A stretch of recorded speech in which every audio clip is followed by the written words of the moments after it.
And welcome to Curtzy Crochet Hooks. Please enjoy our free tutorials with just one of a 24-part series on teaching you how to crochet. Subscribe to start receiving our 24 courses that are delivered to your email inbox every few days. By the time you're done, you'll know the ins and outs of crochet. And don't forget to follow us on Facebook and Twitter. So now let's get crocheting with Curtzy. And welcome back to the Curtzy Crochet Hook program. This is lesson number 9, and this is probably one of the most amazing lessons you're going to have, because crochet granny squares is the most sought after. Searching on YouTube as well as Google, the amount of people that are looking for patterns when it comes to crochet granny squares. So in this tutorial I'm going to show you how to make a granny square. I'm going to show you to the best that I can. We have a limited time frame of only 15 minutes, so I'm going to go as slowly as I can but as accurately as I can. And once you understand the basic principles of being able to rotate around the square, you can make your granny square as big as you feel like you need it. So let's get started with crocheting a granny square.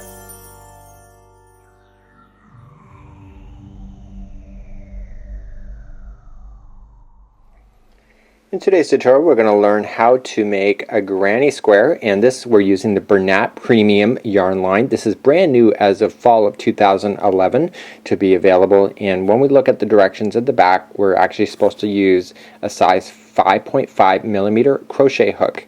Okay, and it actually has some free patterns on here. So this is brand new yarn by Bernat, and this is acrylic, washable, lots of great instructions on here. Our knitting needles are a size 5 millimeter as well, including all of the washing directions. So what we're going to do here is that I'm going to show you how to make a granny square using this particular yarn line. Unlike what they're calling for, I'm actually going to use a size 6 bamboo Curtzy Crochet hook, and I'm using a size 6 so that you can see my stitches a lot better. So let's begin with the slip knot. So point and wrap, and we want to create a slip knot. We've already done that in the very first tutorials here.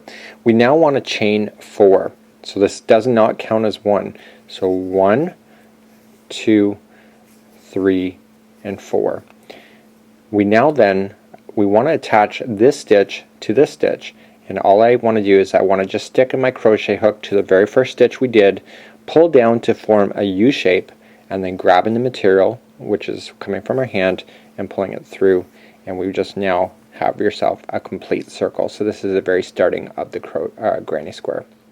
The way I teach a granny square is different from the way books show. I don't like my seams to be noticed, so I do it a different way. So you can follow it my way if you wish, or follow a book. We want to chain up 3 at this point. We're going to double crochet, so we're going to chain up 3. So 1, 2, and 3. Now visualize this as a corner. The actual corner of the granny square is on this side, but we want to actually finish the corner. This counts as one of the double crochet already, and we just want to wrap and go right into the center of the ring in.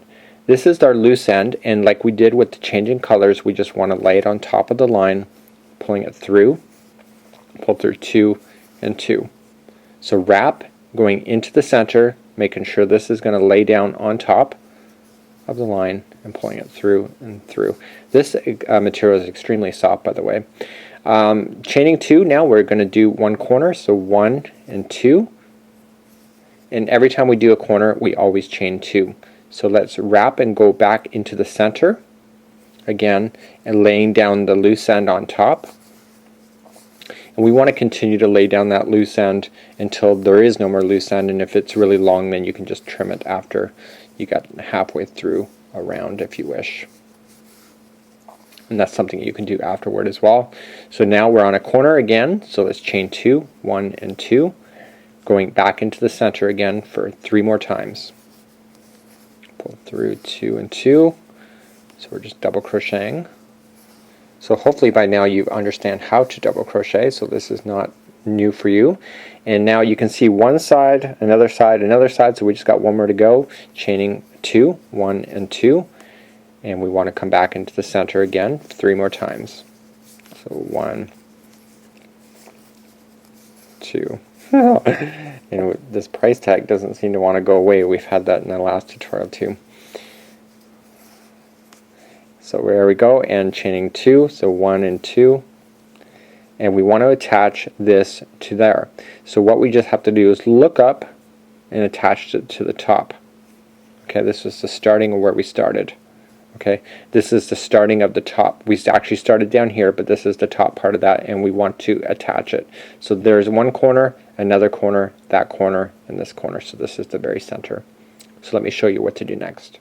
I want to now move up, and what we're going to just do is chaining 3 again. So 1, 2, and 3, and we're going to start in the corner. Okay, this is where it is here, and this is what I do different, is that I'm going to wrap and I'm going to go into this corner where just before this is coming out of. And we're going to do 2 more times. That chaining of 3 counts as one of the 3. Okay, so everything is in 3s. The chaining of 3 counted as one of them. We're now in the runway. I call this the runway. This is the gap between the corners. We're going to chain 1, always chain 1, and we just happen to be back onto the next corner over here. So we're looking for the gaps. This is why granny squares is so easy. So whenever we do a corner, we double crochet 3 times, we chain 2, and then we double crochet 3 more times. So that was 3, chaining 2, which is the actual physical corner itself, and then coming back in to the same spot and chaining or double crocheting 3 more times.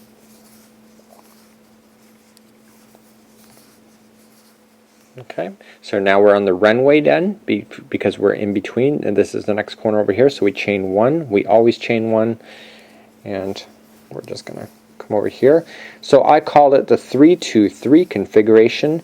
That's 3 double crochets, 2 chains, which I'm going to do right now, and 3 double crochets into the very same spot.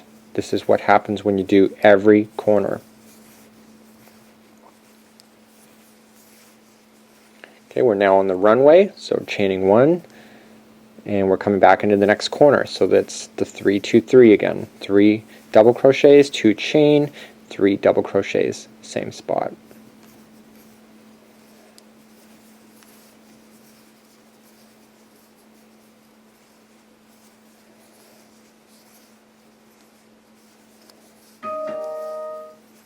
That is my email. Sorry about that. I get a lot of email, if you can imagine. So this here is where we started. So you can see that this is part of the corner already done. Okay, so when we go into this one, this is the last hole. We just want to do 3 double crochets,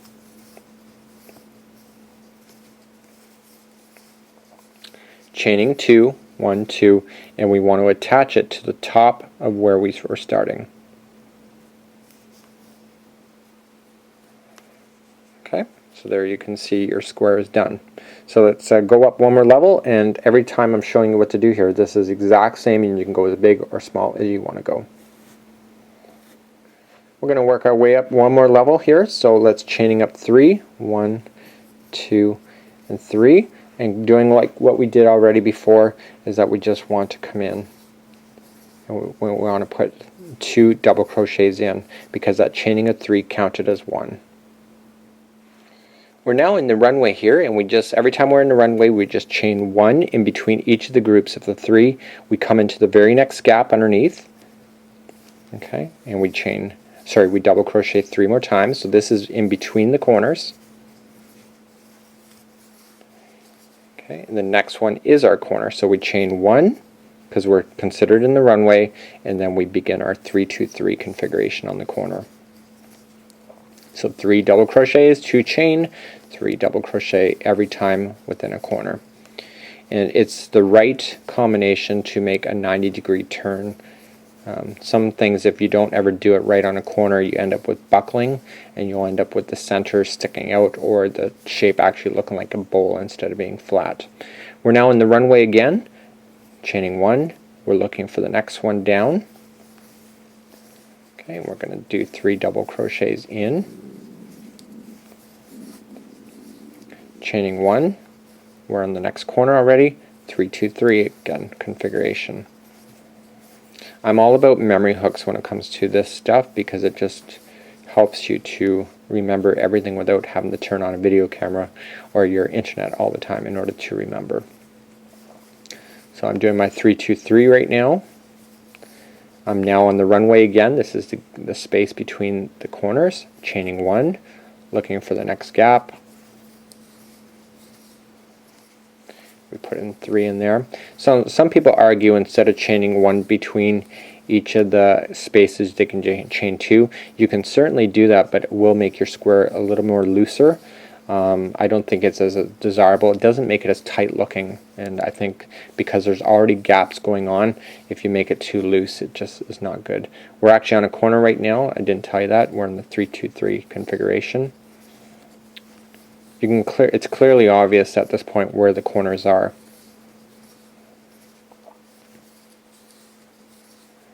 We're now in between, so we chain 1, and we have gone a full circle at this point. And let's finish off this particular round. So chaining 1. Okay, so this part is part of this already, so we're just going to be on this side. We're going to double crochet 3 times. Chain 2 and attach. This is a slip stitch, by the way. I didn't tell you that, but that's a slip stitch. You're going to pull through and through. So let's go, if I was to go up again, so then we start here, we put in 3 double crochets, we chain 1, and then we go into here for 3, we chain 1 again, going into here for 3, and then we chain 1, and then we're on the 3-2-3 configuration. So exactly what you've already learned is exactly what you need to do every time you're moving up, and that's how you do a granny square. Crocheting a granny square is one of the most sought after tutorials, as I've already said probably multiple times in this video. It is really one of those ideas that people love time and time again. They're almost, the only thing that dates a granny square is usually the trending of the colors. So as trends of colors change, come and go, like maybe the oranges and yellows of the 70s, when you see it in an Afghan today, you realize that's pretty 70s. But if you change it to the current color themes, it actually is one of those patterns that are literally timeless over time. So that was lesson number 9 here at the Curtzy Crochet Hook program. Let's move you now to crochet lesson number 10. And crochet lesson number 10, we are going to be doing crochet circles.